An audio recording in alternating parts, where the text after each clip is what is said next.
Hello! This video is part of a free video series, which is my Blazor examples course, which has now been re-released for you to watch for free and to anyone, for anyone to enjoy it for free. Now, Blazor examples, we have 3 examples, therefore we have 3 videos.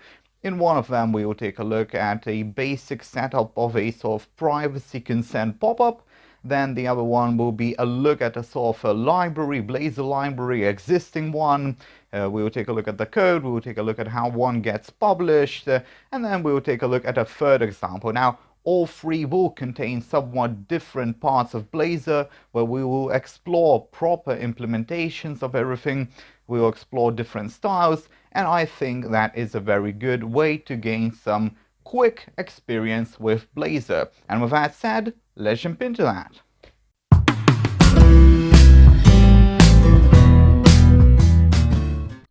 Hello, in this lecture we will start looking at this arrangement of disappearing and reappearing privacy agreement acceptance, or it might be some user agreement, whatever it may be.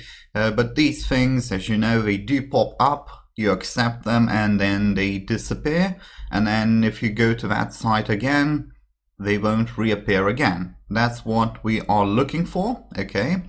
And in Blazor, it might be a bit more difficult to do because you can't really use a sort of regular library for that. It might be a bit tricky. But what you can do is get a little piece of HTML code like we have here.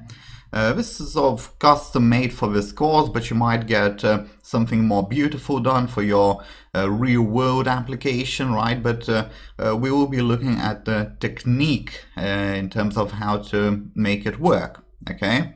So we are now in the main layout, okay, in the main layout, and this will sort of hover above everything in the bottom. Okay, we have read privacy agreement, a little link. I didn't put a link, that's not the point here. And then we have a couple of buttons, agree, decline, okay? So we'll need a couple of statuses. We'll have one for accepted or agreed, and then number 2 for declined. Very simple, okay? So let's go into code tag, first of all, right? Code, okay? And now, what do we need? First of all, we need some kind of a method, right? We need some kind of a method which will state, or which will set the value of the agreement, okay, status. So we need that. Now, you could have 2 methods. You could have 2 methods. Say agree async and decline async, but that would be a waste of space. We don't need that, right? So let's do something a bit more simple. Do async, task, all that stuff, and let's say change agreement status, like that, okay? Now in here, in the parameters, we need an integer, okay? Let's call it new status, like that. Okay, new status, and we have our one method. So this will either set the value or set another value. That's all there is to it. Hello again. Excuse the quick interruption, but if you are enjoying this, I would suggest you take a look at my Blazor course, as well as my Stripe implementation in Blazor course. Those 2 courses will get you started with Blazor as well as payments with Blazor. Also, if you don't know how to develop a backend for your Blazor client, take a look at my API development course. You will learn how to develop .NET 5, .NET Core APIs very quickly, very efficiently, with no big struggle. And now back to the course. Okay. So how do we do that? There is of course a possibility of setting a cookie, but I do believe a simple local storage arrangement would be a bit more nice in this case, okay?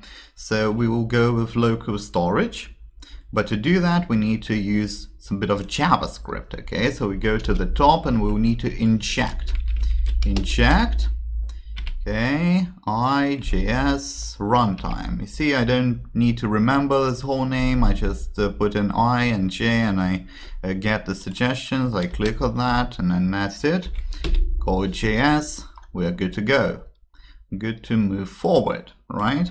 So in this case, what we would need to do, await JS, like that, invoke void async. Okay, we don't need to have a return, it won't return anything, so we can go with void, just like that, okay? Void. Now we need string identifier, we'll get to that, but first of all, let's put in the new status as one of the parameters. Okay, just like that, we inserted it.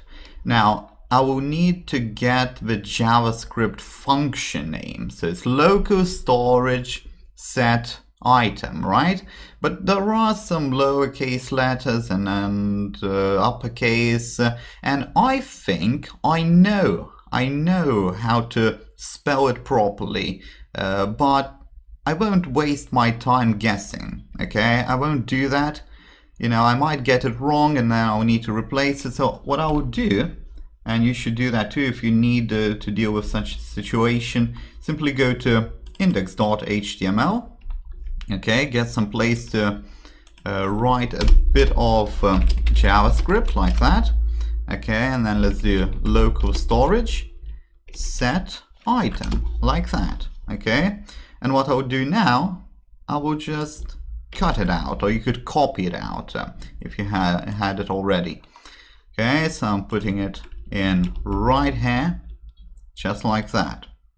So the first method, the first piece of this whole thing is now prepared. Going to go here, going to go on click, okay, equals a little lambda arrangement with a sync and await, right? We need that. Await change agreement status. So accepted, agreed would be 1. So I insert 1, okay. As you can see, I'm simply using one method. I'm not wasting any space here. Just like that. And I'm going to now copy this, because why waste time? I'm going to copy it, going to paste it right here, and simply change the number of the status. Just like that. Okay, so now, in theory, if everything is correct and okay, it should work, okay? It should work. But that's not really what we're looking for in general, okay? If we just do that, it will appear and appear and appear, and that's all there is to it, okay? So we need something a bit more substantial, okay? We need a Boolean value, okay? Is agreement box displayed, like that. True by default, okay, true by default. And then let's do if is agreement box displayed. We will wrap it inside this. Now, the reason I cut it and then pasted it is because if I had removed this bracket right here, it might mess up the arrangement of the code. It does happen sometimes, so it's better to put something inside the C# part of things rather than try to wrap it in those brackets and things like that. It might get a bit messy. Okay, so I just did that, and that should almost work. Obviously, I do need to set it to false after the deal is done. Okay, set it to false, like that. Okay, so the first part seems to be done. We can now launch it and see how it works, what it looks like. Okay, it's launching quite nicely. So it doesn't take too much time at all. I left the default stuff right here. So now we can go in and you can see our little read privacy agreement thing. I'll click agree. Okay, and now the error, an error has occurred, which is fine, right? We are doing this on the go. So we can now investigate the error, and the best way to do that is, of course, to go to developer tools. right here. Let's see, what is the problem? What is the problem? Okay, so this requires two keys, okay, or rather two items, a key and the value, and that was my little error that I made. Okay, I do admit that I made an error, so we need a simple key for this value. Okay,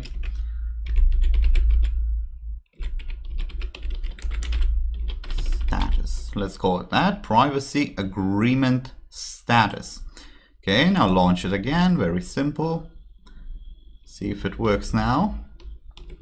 See, it doesn't take a lot of time to launch, it's all quite smooth. Let's see now, agree, and it disappears.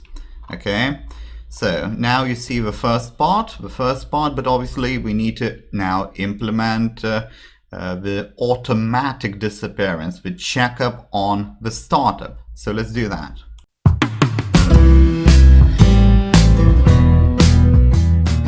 Hello again, and excuse the interruption once again, but I do have a suggestion for you. If you want to improve your C# skills, if you want to learn something more advanced, why don't you take a look at my TCP, UDP and WebSockets course. In there, you will learn how to handle TCP, UDP and WebSockets in a very practical way. There's no drawings, no nothing like that, no theory. We're just looking at the client-side implementation and the server-side implementation of all these different sockets. It doesn't cost a lot, it won't take too much time, and you will have an advanced skill in your bag. And with that, let's get back to the course.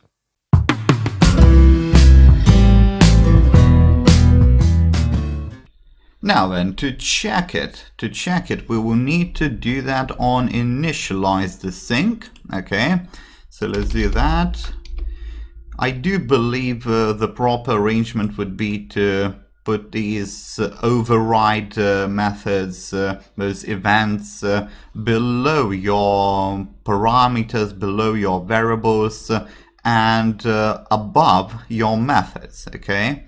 I don't like when it's all above the variables and above everything. It is a bit more tricky to do that because usually you rely on one of these variables in one of those override methods. Okay, so let's do protected, override.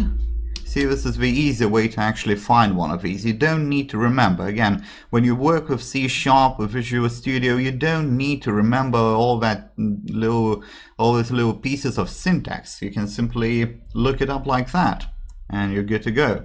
So let's do on initialized as sync, like that. It's not really a sync yet. We need to put in a sync keyword and delete this. Okay, and we have it.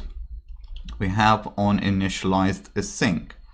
Now then, we need to get a string. Okay, let's call it status equals await gs get not get invoke async in this case.